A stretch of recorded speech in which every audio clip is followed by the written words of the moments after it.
Good morning, neighbors. We're on day 14 of our March garden prep.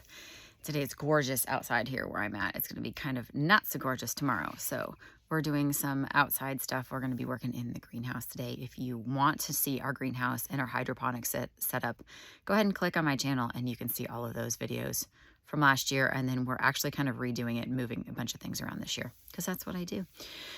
So today we're going to talk about our garden layout. You cannot just, let me rephrase, you can go outside and just go pick a spot in the yard and just put some stuff in the ground. You can do that. It's not probably going to end like you would like it to end. So there are so many people online who say, I don't know why I grow, I plant peas every year and they never come up. Or I plant cauliflower every year and it never comes up. Or my pumpkins never work. Well, it has to do with a couple factors. One, it has to do with, did you do your soil test? Is your soil okay? 2, are you planting them at the right time? Because right now I took a chance on some peas. I have peas coming up my garden right now. It's going to freeze overnight the next 2 nights.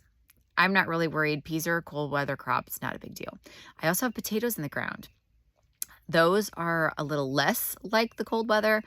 I might put some straw on top of them. I might throw a tarp over them. I might just leave them because they were a bag that got left over from, that we bought at the grocery store and they started growing. So we just threw them in the ground.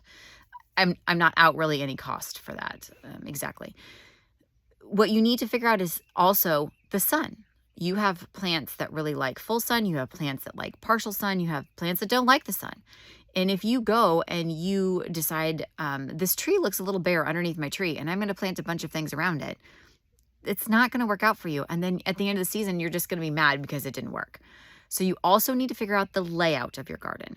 Everybody wants to stick as many beds in there as possible, but then your walkways are going to get really tiny and you're going to absolutely hate it by the end of the year when you can't get a wheelbarrow in between your beds, or when you can only walk down and, you have to try and drag a hose through everything and it gets on top of stuff and it breaks limbs off your tomato plants. You're not going to like it. So you need to think about your layout carefully. You need to think about your placement. You need to think about, do you have tomatoes in the front so that they grow up really, really tall and it shades out the lettuce in the back? Do you have things like peas and beans that are going kind of in a weird spot? And then when they die, what are you going to replace them with? So figuring out the layout of your garden is super helpful in knowing that the outcome is going to be what you want it to be. Now, obviously, it's not going to be perfect, but that's going to help. So those are some tips on making sure that your outcome is kind of what you're expecting it to be.